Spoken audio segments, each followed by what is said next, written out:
السلام علیکم، زه یم انیس خان او نن دی د اکتوبر 8 تاریخ. یو مشهور قول دی وایي چې په چا احسان وکړي د هغه د شر نه ځان ساته. د عمران خان یو ډیر لوی اعلان وکړو چې ګنډاپور صاحب یې د وزیر اعلی توب نه لر کړو او سهیل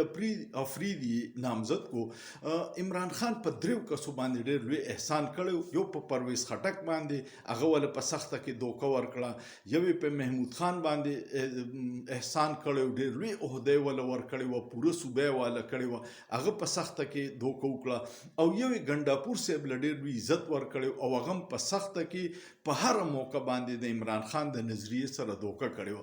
خو دا اعزاز هم صرف د عمران خان تحریک انصاف پارټۍ سره دی چې یو عام ورکر سهیل افریدي به اوس د صوبې وزیر اعلی دا په شریف خاندان کې یا په زرداری خاندان کې ممکنه نه ده. مسلم لیگ نون کې زاړه کسان دي، خو چې کلم د اقتدار موقع راشي نو صرف به د شریف خاندان سړی وزیر اعلی یا وزیر اعظم او دغه حل په پیپلز پارټۍ کې دی. خو د ګنډاپور د ګناهونو یا د غلطیانو لیست ډیر غټ دی. تاسو به وایئ چې څه وجه وه چې داسې اچانک یې وکړي؟ نو دا اچانک نه وه. ګنډاپور په هره موقع باندې د عمران خان د نظریې سره زیاتې کړي، ورکران یې مایوسه کړي دي، او د ټول نه اولنې چې کله په 26 ترمیم نه مخکې په ډي چوک کې احتجاج اعلان شوی او یو برپور خلک راغلي او دا ممکنه وه چې دغه 26 ترمیم او هر څه رکاو شوي وي، خو ګنډاپور صاحب په هغې موقع نه تښتېدلی نه وي او بیا یې 2 ورځې پس دا بیان ورکړو چې ما 8 ضلعې کراس کړی او ځان مې راورسو. نو د منلو خبره نه وه، خو عمران خان ورته صبر وکړو ځکه چې دغه کمپرومایز رویه وه. بیا چې ته وګورې نو ګنډاپور ته ډیر زیات موقع ورکړي خو هغه مسلې نه حل کولې. د ټول نه غټه خبره دا وه چې اپریشن اجازت به وي نه ورکې، هغه اپریشن ته غاړه ایښودې وه او بانه به یې دا کوله چې دا انټیلیجنس بیس اپریشن دی. بیا ورته عمران خان ویلو چې په خپل قبایلو کې کم ډرون حملې کیږي د دې روکاو کا، مذمت وکړه او د دې خلاف اف آی آر درج کا، هغې کې هم دی ناکامو. بیا کو تاسو ته پته چې په الیکشن کې دلته په خیبر پښتونخوا کې څومره فراډ افسرانو کړی، هغه افسران اوس چې کوم دي هغوی له پروموشن یې ورکړي او د دې ګیله صوبایي صدر جنید اکبر صاحب هم کړی. بل جنید اکبر صاحب ته دا ګیله وه چې کوم ځای کې به د پارټۍ څه میټینګ و یا به غټه جلسه وه، د ناکامۍ دپاره به صوبایي حکومت طرفه کوششونه کېده.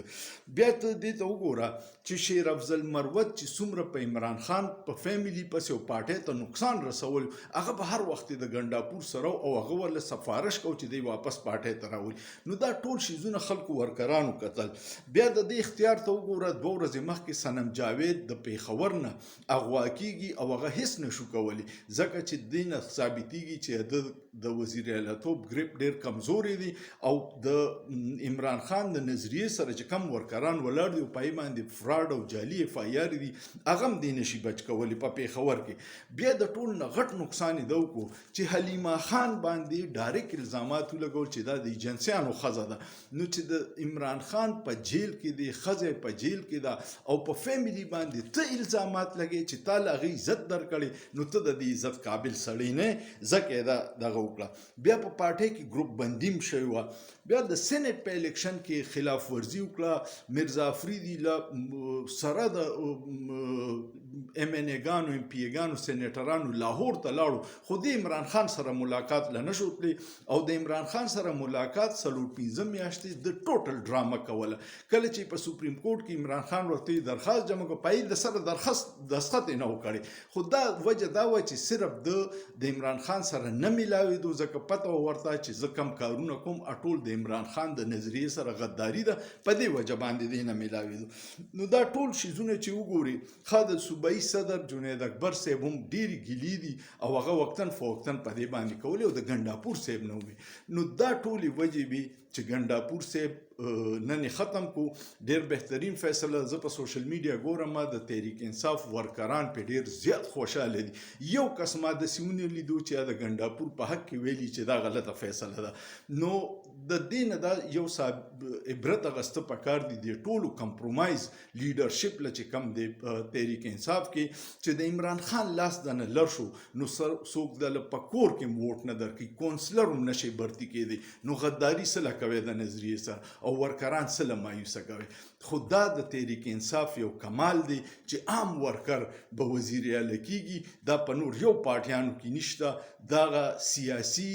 شعور دی چې عام ورکر ته پکې موقع ملاویږي چې به وزیر اعلی کیږي او دا به تبدیلی راولي خلک به د سهیل افریدي نه دا توقع ساتي چې کم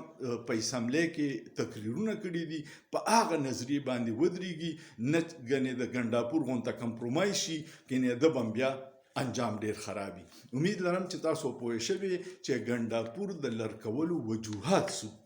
ویډیو کوم خوښه شوه کمنټ وکړئ لایک وکړئ شیر وکړئ او سوچ وکړئ په سوچ کې څه ګناه نشته